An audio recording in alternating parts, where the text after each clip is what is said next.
people. Welcome to your Impact Wrestling Review Genesis 2017. I'm here with Robert from Robert Does Wrestling. What's up? Hey yo, what's up, everybody? Oh yeah, by the way, you're almost at 100 subs. I'm pretty sure those are you got those many subs from WWE fans, right? Just what you wanted. So that's great. That's great. I was gonna have Mafia here, but he has to work, so I'm hoping I can do one with him next week. But me and Robert are gonna get through it. So the show starts off with the Hardys coming out.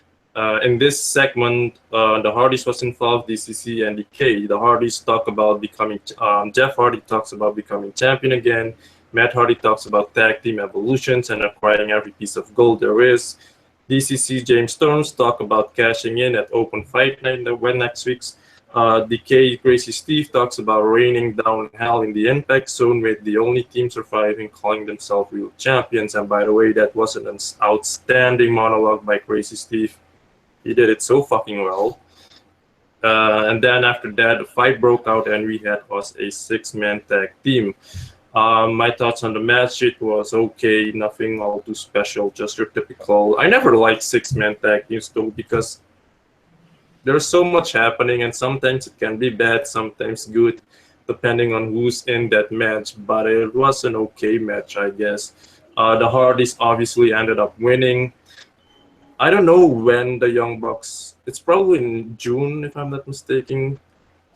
The ones. See, that's another thing. If their tag team titles has been scheduled to face on with the Young Bucks in June or April, I don't know where it is, then that means the Hardys will keep their titles up until then.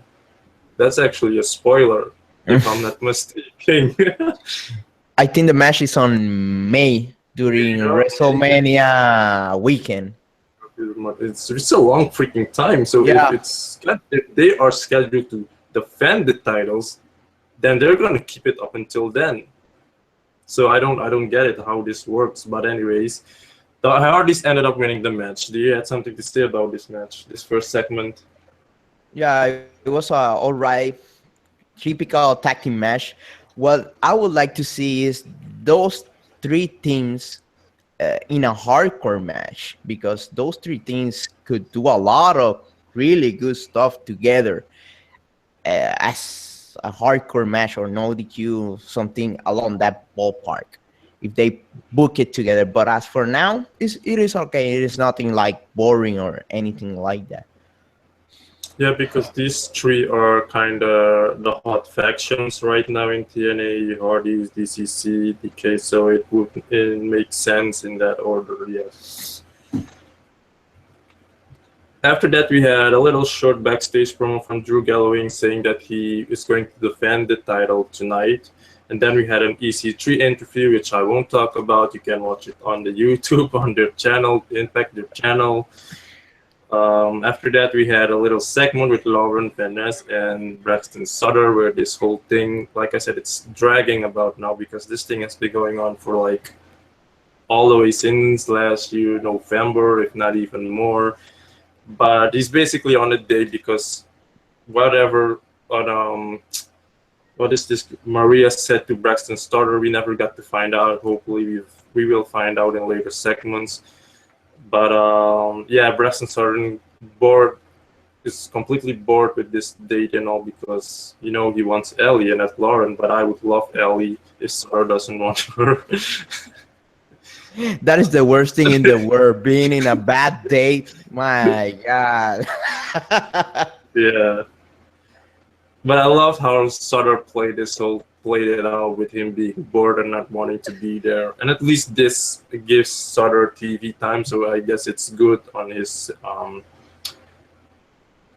After that, we had Drew Galloway coming out and said that tonight is his open fight night, and then he calls out a challenger, and the challenger was Moose. So we had Moose versus Drew for the Grand Impact Champion. The first round went to Moose because he literally dominated Drew Galloway in the first round with a lot of power moves. The power bomb. Yeah, he did. It went really freaking high. That was the highest.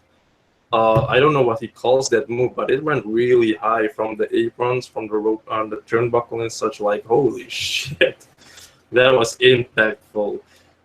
So Moose got the first round. The second round went to no. The second round, Drew Galloway unintentionally hit Moose on the nuts because he didn't do it within tension. So basically, it doesn't count, and you have the ref saying that he's going to take points away from Drew. But and then also you had Moose pushing Drew to the referee, and of course you know how this whole thing is going to play out. The ref is going to act all hurt. It's going to take him a whole year to get up. So he doesn't see what happens, and then you have Drew Galloway kicking Moose in the nuts, and goes for the pin and gets the 3 count. And I think, with Drew being a heel now, I think they're gonna go with twists like this. So yeah, I don't know what I should say or how I should feel. I guess it's okay in the sense of him being a heel and doing something like this. So, but Drew retained his title. So what do you think? It was So I'm not yeah. I'm not too upset about the finish, but it's like, yeah, okay. It is kind of weird because they have like supposed to have judges and all that stuff, but still it is good. I like that pairing a lot between Moose and Drew Galloway. They have been able to put a lot of more fire into that division. That division was straight up flat with Aaron Rex. And since Moose got the title, Yeah. then the stuff with Drew Galloway, they have been able to push the whole division into But becoming more entertainment. Yeah. I still don't like the concept though. It's just think it's stupid because if you have Moose doing so much shit in the first round and Drew Galloway, and let's say Moose got both 2 rounds, right? The first and the second. And then the third round you have Drew probably doing so little and ends up winning the match. It's like all those hard work in the first and second round is useless. So that's where I kind of don't like the concept, but it is what it is, I guess. All right, after that we had another segment with Sutter, Lauren Finesse, where it continued, where Braxton Sutter, he literally was showing that he is bored the fuck out of Lauren Resi, and he drinks a whole bottle of wine. So I like that how he did it, just so you know that, yeah, fuck this bitch. After that we had I thought this match was gonna be the main event though. The knockouts match, Monsters Ball for the knockouts title, Jade versus Rosemary. There was tables, trash cans, a chair, and thumbtacks. I didn't like the fact that they did not use the chair. The chair wasn't used at all. The only weapon that was really used was the candlestick and the trash can a little bit. Then you had the table spot, which was awesome. You had Jade doing a German suplex to Rosemary on the thumbtacks, but it actually she didn't quite land it on the thumbtacks though, if you watch carefully. After that, she kind of rolled on the thumbtacks, but she didn't really land it on the thumbtacks though. But it doesn't matter, whatever.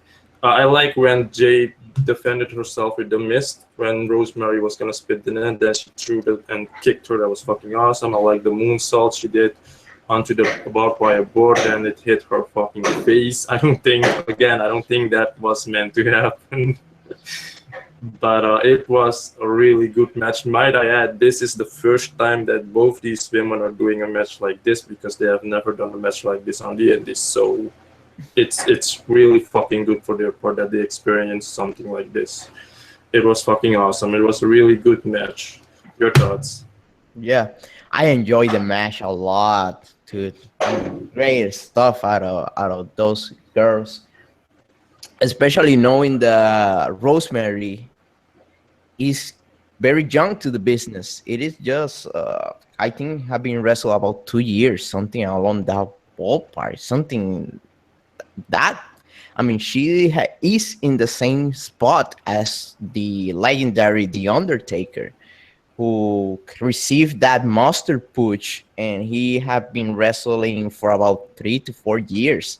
So he grew up into it. It was a young guy that made it happen, and I am seeing the same stuff, the same similar pattern with Rosemary, and she's becoming really good. A sight to be seen. She she's still kind of not like the perfect diva or something like that, the perfect knockout, but she's getting, I mean, excellent in the ring a lot. I mean, that bar wire stuff, I mean, tables, all that shit, the nasty shit. So I'm hoping to see the third and final kind of gimmick match to end the whole feud before Rosemary faces up Gail Kim, and I What? hope, I hope, and I don't even, I believe her, but I might pray this one. I don't want Gail Kim to beat Rosemary. That's the only thing that. But as for now, I enjoying the ride. I enjoying You want Gail this Kim to push. beat Rose? You want Gail Kim to beat Rosemary? No, no, Rosemary to beat Gail Kim. Well, I don't hope they even get a match. How about that? Like Gail Kim again in the title picture. Come Oh on my now. god. I get triggered. I get Come on now. Seriously, no, she really do, needs to stay away from the title for a whole year. I'm sorry. do, do you She listen needs. to the crowd when and Yeah, she I heard throw that. the miss and everybody say thank you Rosemary. Yeah, I heard that though. But yeah, but after the match, you had Gail Kim come in, kind of checking out Gail, and then Rosemary snuck up after behind her and spit the miss. So that was cool. She should not be in the title picture. No. No, man. Like, take a break, honey. She have Uh, been there too way too long, way too long. I yeah. think I would rather see her go ahead and leave, retire. She's already rich. She's married to a rich guy. She doesn't need to be like taking the spot out of the younger talent. I would like it, instead of her retiring, TNA could let her just, let her do indie appearances, wrestle appearances in certain shows. I think that would be a good thing representing TNA, knowing that she has only wrestled in TNA forever since she was in the company. So basically, after the WWE, she hasn't wrestled anywhere else, not even do a house show and another indie show or such. So I think that would be really good for her, though. I do remember there was this one indie show where she was the referee for a match with Candice LeRae between someone else. I don't know what she did. Do a little something something, but whatever. After that, we had the last segment of the Lauren Finesse and Preston Sutter, where he had about enough and went to take the check, and he was out. So yeah, I don't know where this whole thing leads up to. Um, After that, we had a promo debut from Caleb Conley. Is that his name? Yeah.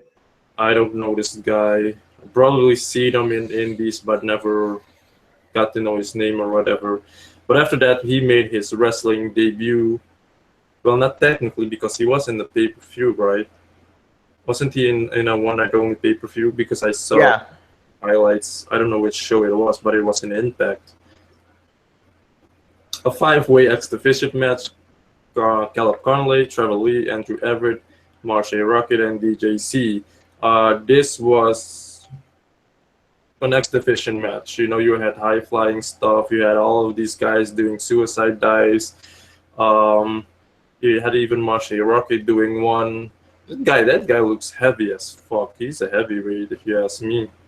Yeah. I like the whole thing they did where they help each other doing a neck breaker. I thought that was really awesome. I also like the finish where Andrew Everett did a 360 or whatever you call it, and then you had DJC coming down in. It was everything was cool. I liked the match. It was really a good match, but DJC ended up retaining. So, what do you think?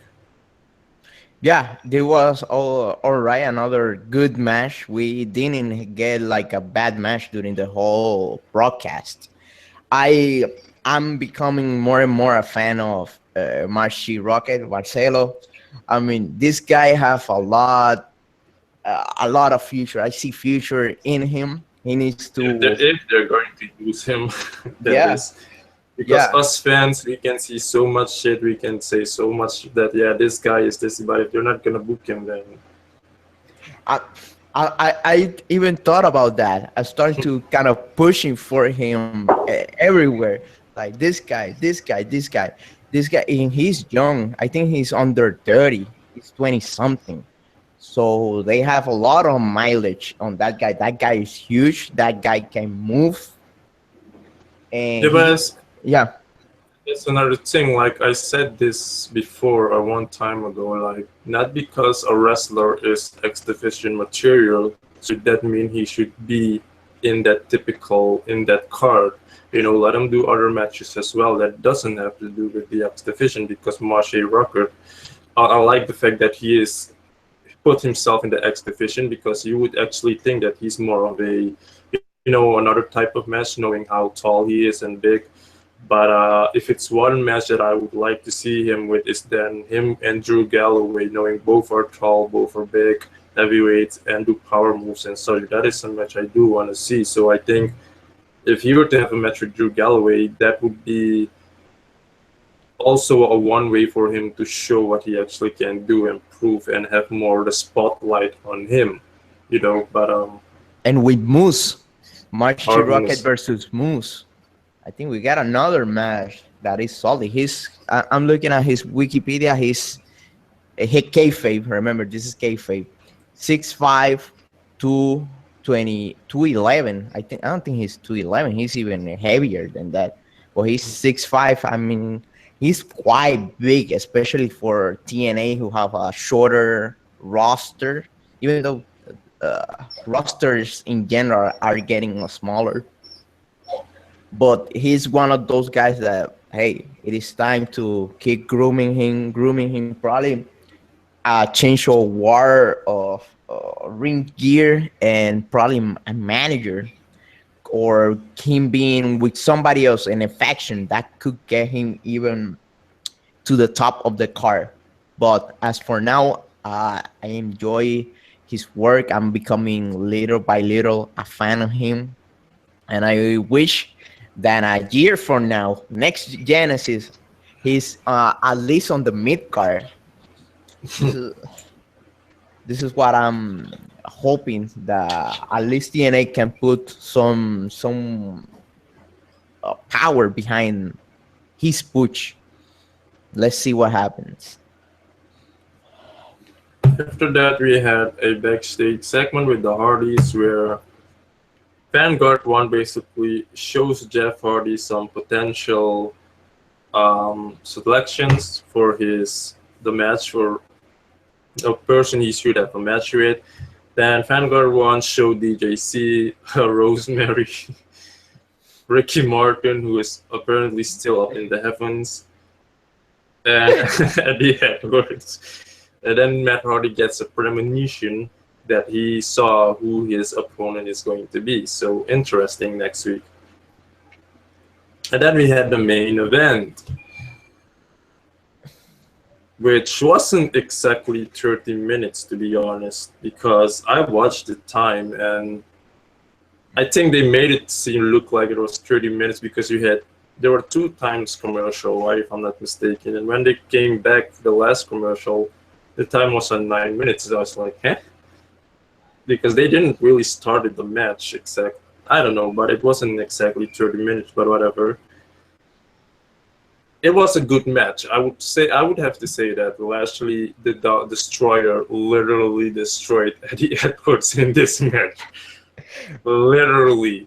So I was there thinking to myself, man, Mafia must be fucking cheering out of this match. Like, He The made power bomb, the power power bomb on bombs, the ramp. Oh my dude. God, I was so happy. He fucking destroyed Eddie Edwards. This was definitely a much needed for us fans that didn't want Eddie Edwards to be champion anymore.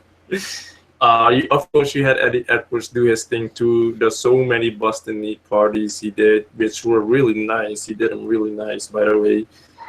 But ultimately, Lashley ended up winning. He got more points, right? More winning rounds, right? I Yeah, think 3-2. 3-2, yeah. So Lashley ended up winning. But I want to point something out, all right?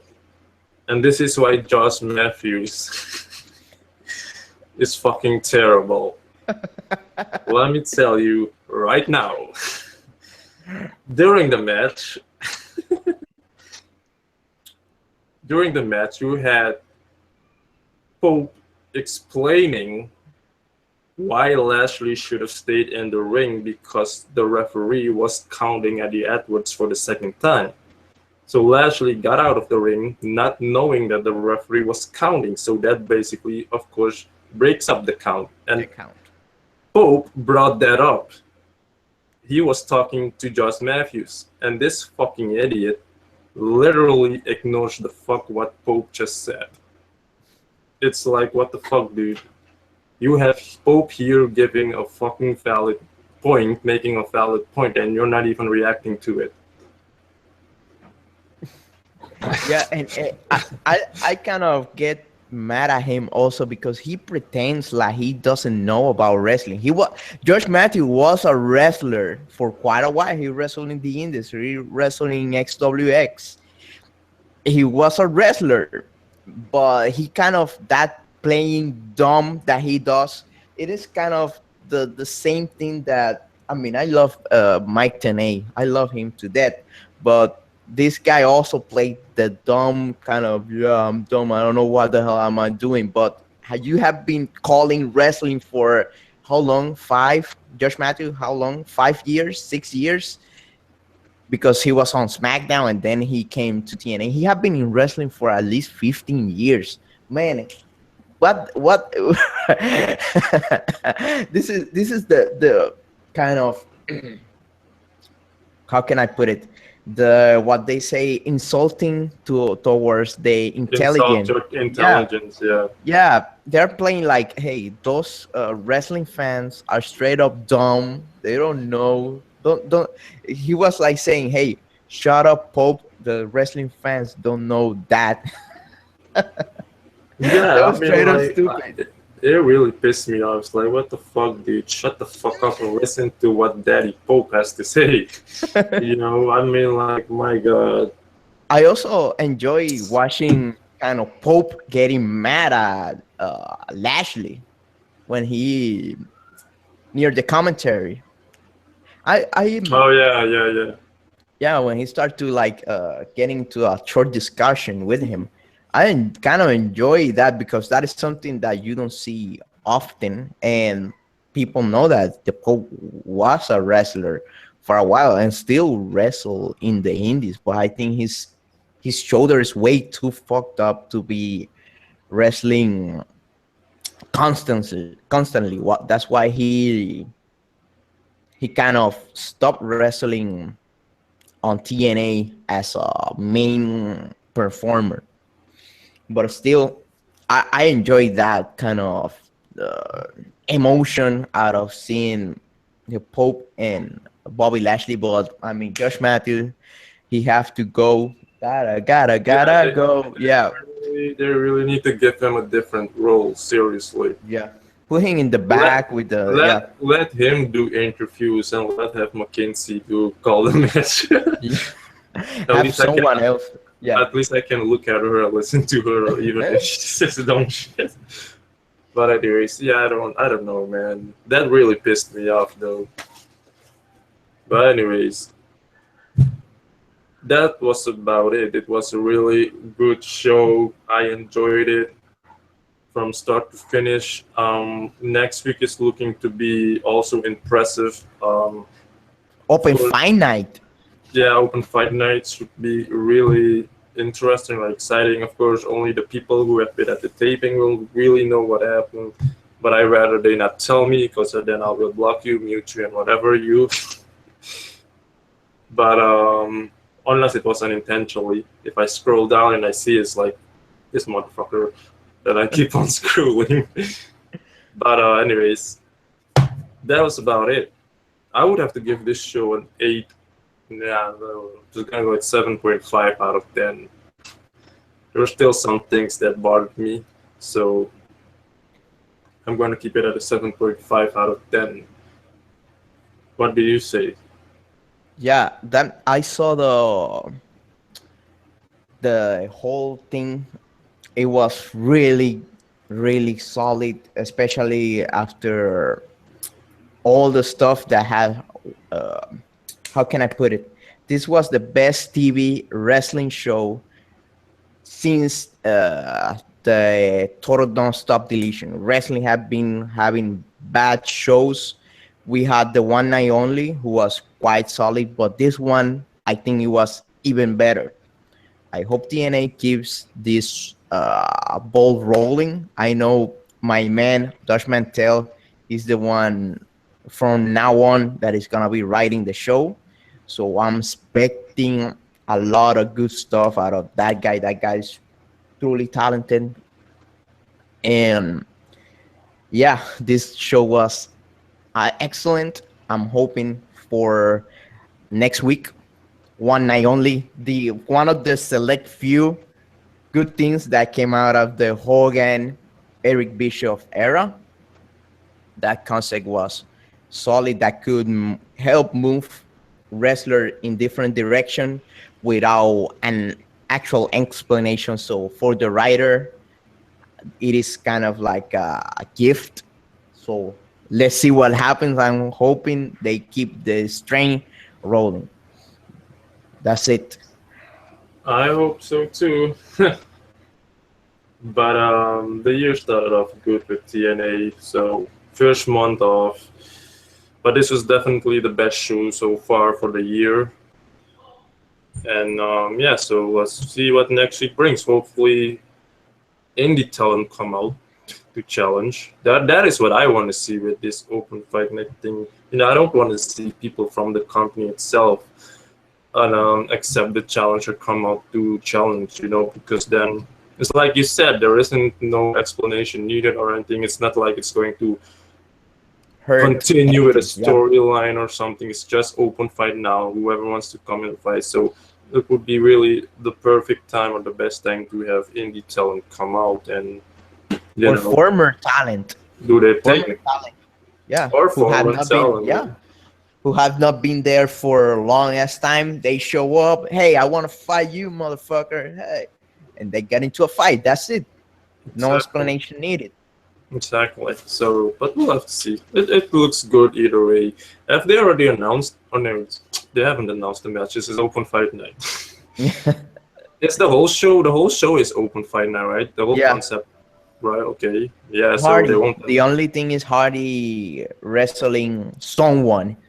That's it. Jeff. Yeah. Well, it's still they still haven't said, so it's still unpredictable the whole show. So. But that's about it. Thank you for coming on, Robert. I will have the link to his channel in the description box, so make sure you check his stuff out. He also does WW Disney stuff. By that I mean the company. It's like Disney should take over that company by now. Just like how they have Star Wars. Yeah, so make sure you check his stuff out. Isn't tomorrow Royal Rumble? Yeah. I will say this. I'm not paying for that. I'm watching it in a bar. I will say this though. Tomorrow's Royal Rumble seems like it will be the biggest one ever, though. I think, to be honest, is I think it's gonna be the Trigger Fest. Definitely. Yeah, I think they're gonna be putting the title on Reign And and then Cena Cena. at the same night. That is gonna. Yo, I am staying off Twitter. I'm I, staying off Twitter tomorrow and Monday. yeah, I'm gonna watch the pay per I'm view not. at a bar, and I'm I'm probably not. gonna be drunk. Oh my god. I'm gonna be locked in, but I'm not going through my timeline. No way. Not Facebook, nor Twitter. I don't want to see bullshit. This is gonna be crazy if Crazy. they do that. Literally. So But this is the same thing that it is kind of, I would say, like political way of thinking, right? But you should not interrupt a person when they're doing the wrong thing.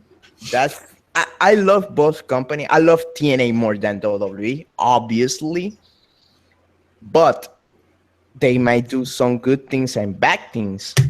But they are do if they do that dumb stuff, it is only game for TNA. To be honest, it is yeah, only a game to for them. They're too arrogant to kind of figure out what is the good thing from a bad thing. But that's their company. yeah. If I hear that Kenny Omega, even though he confirmed that he's not gonna come out, I'm gonna lose. I am gonna lose it though, because then he's going to be the biggest fucking hypocrite and sellout ever, next to Alberto Del Rio. Because that's the thing with these guys. They always say this WWE, this WWE, and they still end up in the company. It's like, come on, dude. Just because you get paid a lot of money, that's the problem. Money talks. So wouldn't be surprised if he makes his appearance, but it's gonna be fucked up. I can tell you that. The entire indie scene is going to be mad pissed. Yeah. But let's leave it all for tomorrow and Monday. The Trigger Fest. Anyways, thank you all for watching, and see you guys next week.